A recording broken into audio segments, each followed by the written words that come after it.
Anong masasabi mo, Brad? What's up? Nandito ka na sa Pilipinas. Siyempre, masaya. Masaya. Oo. Tama yan.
Okay guys, palabas na ako. Nasa Pilipinas na. At sa wakas, dumating na rin isang napakahabang biyahe mula Jizan to Jeddah, Jeddah to Kuwait, Kuwait to Philippines, Manila, Philippines.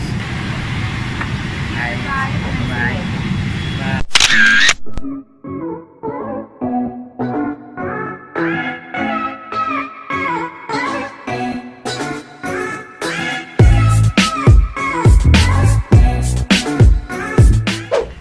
Anong masasabi mo, Brad? What's up? Nandito ka na sa Pilipinas. Siyempre, masaya. Masaya. Oo.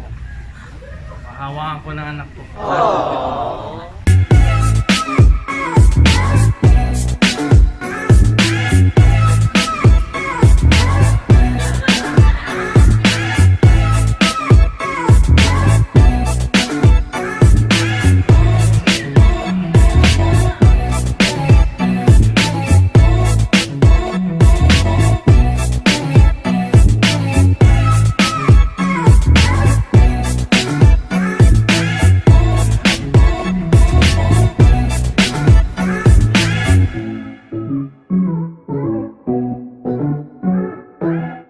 Galing na ako doon sa passport immigration.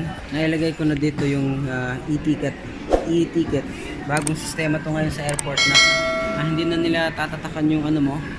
Automatic na pipila ka lang tapos pipicturean ka. I-scan mo yung passport mo. Ikaw na mismo mag-scan ng passport mo. Welcome sa Manila. Nandito na ako ngayon sa taxi stand.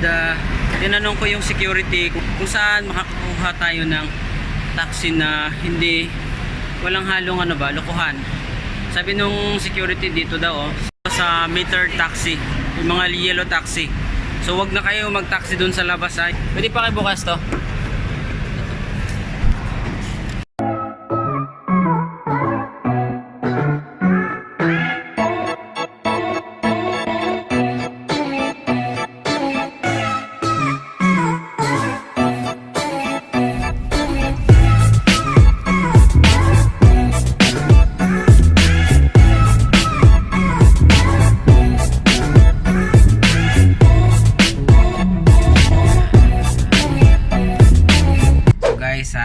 Pag darating kayo ng Pilipinas tsaka magta-taxi kayo, dito na kayo sa yellow taxi kasi safety dito, diba kuya? Tama yan.